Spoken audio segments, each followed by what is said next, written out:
Yun. Ito na guys. Ito na mga kababayan. Ito na yung hinihintay natin. Ayan. Nagsalita na si PBBM. President Marcos Jr. speaks out. Vice President Sara Duterte threats against him. Ito na, pakinggan natin guys.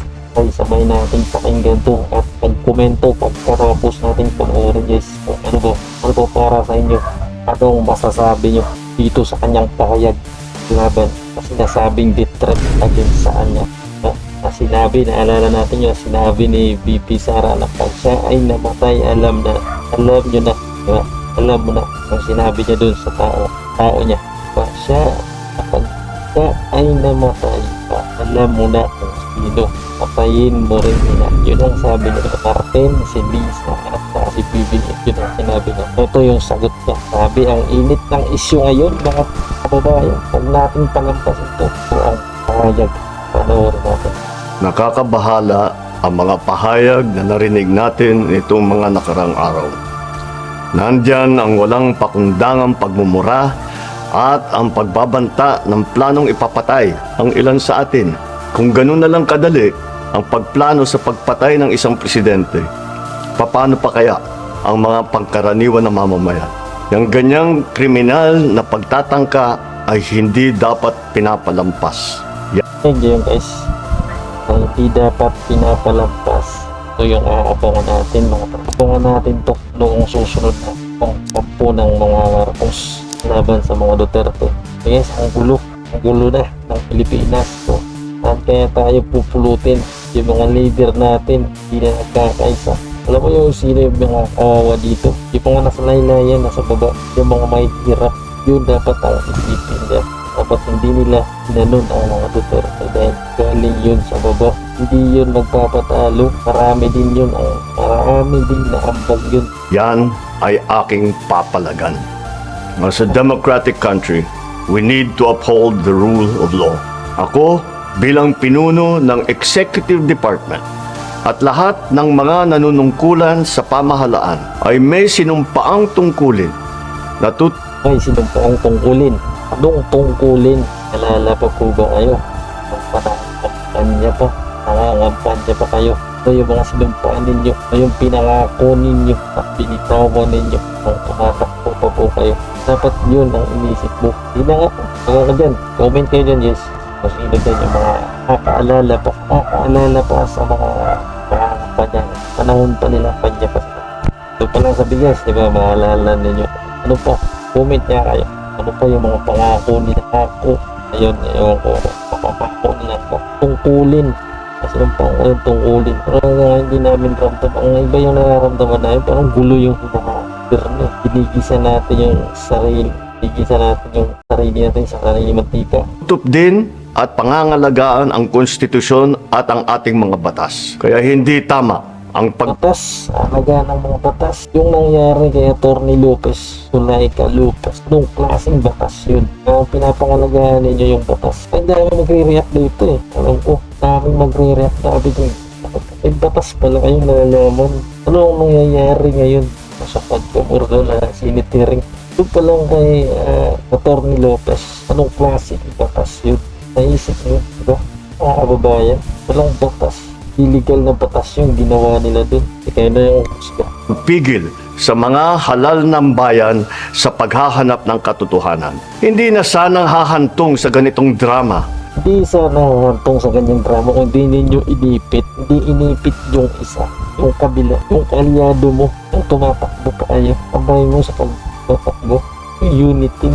Nagtatrabaho lang yung tao kasi tuwid magtrabaho. Ayaw sumabay sa kabalbalan ni Tambaluslos. Ayan, ginanon niya ninyo. Sino yung tumira ng unity? Ito mga kababayan, kitang-kita naman natin kasi ang laki na tulong sa social media ngayon. Hindi na kami bulag, nakikita na namin. Transparent na yun anong nangyayari dito sa bansa. Kung sasagutin lamang ang mga lehitimong katanungan sa Senado at Walang kwenta naman yung mga tanong eh. Diba?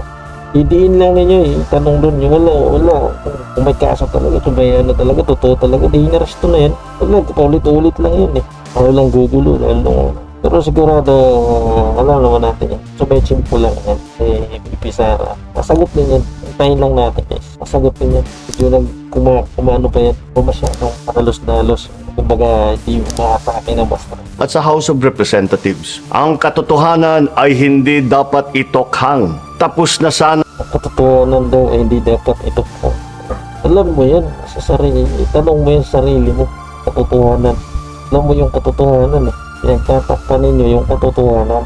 Kaya maraming nagre-react, marami ng anong Pilipino. Kasi ikaw yung kung may ano ka pa. Kung hindi ka lang nagpadala dyan sa pinsan mo. Pero may magagawa akong matino eh. na ang usapang ito kung tutuparin lamang ang sinumpaang panata na bilang lingkod Parang nasa panata. Ang galing mo rin magsalita eh, no? Ikaw, tinupad mo ba? Ano yung tinumpaang salita mo? Ano ba yung may natupad ka na ba? Siguro may natupad ka, hindi ko lang alam. Pero, ewan ko ba sa karamihan kung ano ba yun.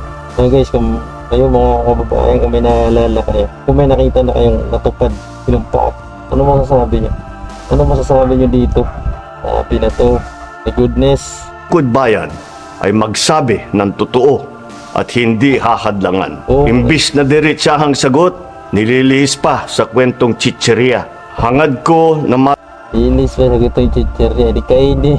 Kainin nyo yung chicherya na sinasabi niyo. Inis. Di nyo kasi kaya. Di nyo ninyo, pinagpipilitan kasi ninyo. Inakapusahan nyo kasi yung tao na wala namang ginawa. Paano sasagot yan?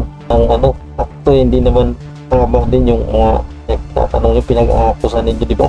matuldukan na itong mga pangyayaring ito sa parang matiwasay at magdadala sa atin sa katotohanan. 12 taon din ako nanungkulan sa magkaparehong kamara ng Kongreso. Batid 12 taon. So, ano yung nagawa niya?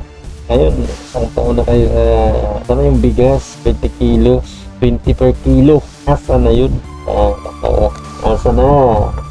ko ang kapangyarihan iginawad sa kanila ng taong bayan at ng ating konstitusyon.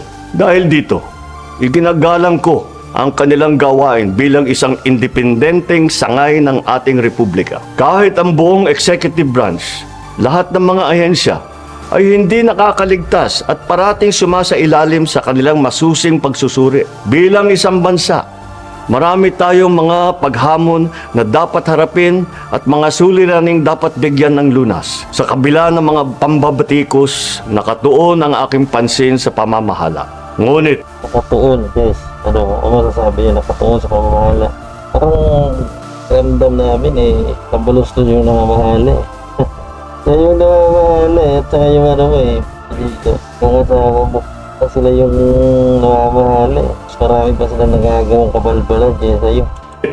hindi natin ikokompromiso ang rule of law. Kailangan manaig ang batas sa anumang sitwasyon, sino man ang tamaan. Kaya hindi ko hahayaan magtagumpay ang hangarin ng iba na hatakin ang buong bansa sa burak ng politika.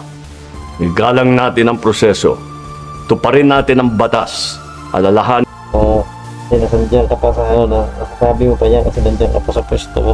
Pag ikaw yung bumaba, tingnan natin guys. Pag ikaw tapos na yung termino mo, sagutin mo rin yan balang araw. Kapandaan namin yung mga pinagsasabi mo. anin natin ang mandato na pinagkatiwala sa atin ng milyon-milyon na Pilipino. Magtrabaho po tayo sa ikauunlad ng Republika ng Pilipinas at para matamo ang bagong Pilipinas. Bagong Pilipinas. Mahal ang bugas. May logo. May bago pang logo pang ginawa. Bagong logo. Pilipinas. Pag-iingat pala. Dahil sa bigas. Magugutom dahil sa bigas. Bagong Pilipinas. Ako po ang magulong Pilipinas.